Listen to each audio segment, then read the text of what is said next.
फैसला सुनाया गया, एक बहुरूपीय को सज़ा यहाँ सुनाया गया है।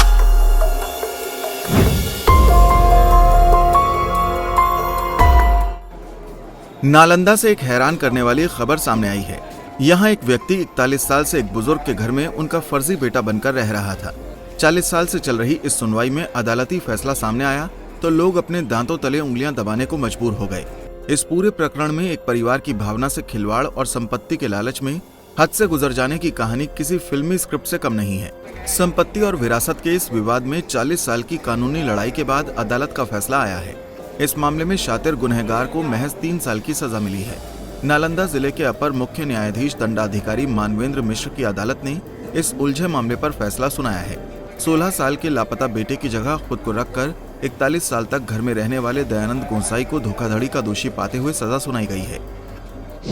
इस प्रकरण की शुरुआत नालंदा जिले के सिलाव थाना क्षेत्र के मोरगांव से हुई है। नालंदा जिले के बने थाने के मोरगांव गांव में जमींदार कामेश्वर सिंह का बेटा कन्हैया सिंह मैट्रिक परीक्षा के दौरान 1977 में अचानक गायब हो गया था।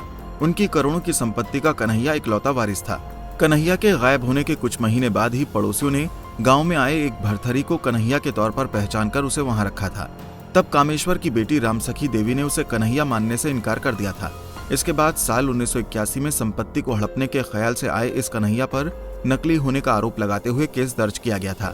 इधर दयानंद गोसाई इकलौते वारिस कन्हैया सिंह के रूप में घर में रहने लगा, लेकिन मां रामसखी देवी ने उसे कन्हैया मानने से इनकार कर दिया।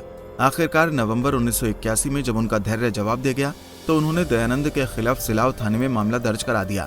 नवंबर 1991 में पटना जिला कोर्ट में टाइटल सूट हुआ। इसी बीच 1995 में कामेश्वर सिंह और उनकी पत्नी रामसखी देवी की मृत्यु हो गई। मां की मौत के बाद बेटी ने कानूनी तौर से मोर्चा संभाल लिया। माता पिता की मौत के बाद आगे की कानूनी लड़ाई कन्हैया सिंह की बहन विद्या देवी ने जारी रखी। हालांकि उनके वकील राजेश कुमार का मानना है कि ये सब कुछ जमीन जायदाद हड़पने से जुड़ा हुआ है। राजेश कुमार का कहना है कि कामेश्वर सिंह के घर में लगभग 4 दशक रहने के दौरान दयानंद ने करीब 50 से 55 बीघा जमीन बेच दी। उसे पाइपलाइन बिछाने का मुआवजा भी मिला। इधर फर्जी कन्हैया का नाम धरे बैठे शख्स की पोल खुल गई। जमुई जिले के जिस गांव का वो रहने वाला था, उसी गांव के एक आदमी ने अदालत को बताया कि ये प्रभु गोसाई का तीसरा बेटा है। इस मामले में अदालत ने दयानंद गोसाई का मृत्यु प्रमाण पत्र पेश किया। प्रमाण पत्र में दयानंद गोसाई की मृत्यु 1981 बताई गई है, लेकिन ये प्रमाण पत्र 2014 में जारी कराया गया था। कोर्ट के निर्देश पर इसकी जांच कराई गई और ये फर्जी निकला। जिला अदालत से यह मामला पटना हाईकोर्ट होते हुए सुप्रीम कोर्ट तक पहुंचा और उनके निर्देश पर इस मामले की फिर से सुनवाई शुरू हुई। जिरह सुनने के बाद नालंदा जिला कोर्ट ने दयानंद गोसाई को जालसाज करार देते हुए 3 साल कारावास और जुर्माने की सजा सुनाई है। दरअसल 2014 से ही अभियोजन की ओर से डीएनए टेस्ट कराने की मांग की गई थी। अभियुक्त ने 2022 में अदालत को लिखित रूप से आवेदन देकर टेस्ट कराने से इनकार कर दिया। साथ ही अभियुक्त ये भी नहीं बता सका कि 1977 से 1981 के बीच ये कहां रह रहा था। करीब 41 साल बाद जज मानवेंद्र मिश्र ने 3 साल की सजा और 10,000 रुपए का जुर्माना सुनाते हुए आरोपित दयानंद गोसाई को जेल भेज दिया।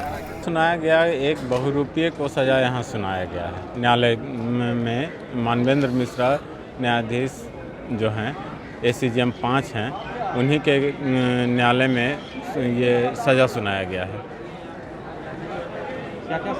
सज़ा में 420 और 419 और 120 के अंतर्गत दिया गया है। 3-3 साल का सज़ा दिया गया है, 10,000 जुर्माना के रूप में दिया गया है। क्या था मामला था कि ये एक रामसखी देवी मुरगावा गांव की थी और पति का नाम कामेश्वर सिंह था। उनका पुत्र जो है 1977 ईस्वी में मैट्रिक का एग्ज़ाम देने के लिए चंडी गया था, वहां से लापता हो गया और उसी का एक भरथरी के रूप में ये जो आज तथाकथित कन्हैया को सज़ा दिया गया है, वो उनका पुत्र बनकर उनके घर में आ गया और कहने लगा कि हम ही आपका पुत्र हैं। तब रामसखी देवी न्यायालय में आकर ये सिलाव थाना में केस की थी। उसके आधार पे उस समय भी वो 3 महीने का जेल रहा था, उसके बाद बेल हुआ था।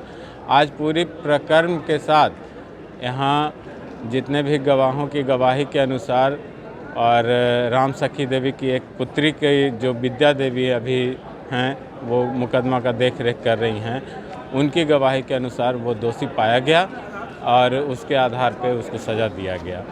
सज़ा में वो तो इतना कर दिया कि जब सभी दोनों पक्षों के बीच में जब बहस चल रही थी, बहस के दरमियान में उन्होंने एक जो सही में अभी तथाकथित कन्हैया बना हुआ है, वो दयानंद गोस्वामी लखई गांव जिला जमुई का था और वो जमुई का के यहाँ वहाँ से एक जाली मृत्यु प्रमाण पत्र बनवा करके न्यायालय में भी दाखिल कर दिया, जिससे न्यायालय वहाँ के जमुई जहाँ से वो बनाया था वहाँ से जांच प्रतिवेदन मंगवाए, वहाँ भी वो जाली पाया गया। वो तो जो व्यक्ति न्यायालय के साथ धोखाधड़ी कर सकता है वो तो अमूमन है कि राम सखी देवी के साथ ही भी वो धोखाधड़ी किया था। धोखे और संपत्ति के लालच में एक परिवार की भावना से खिलवाड़ किया गया।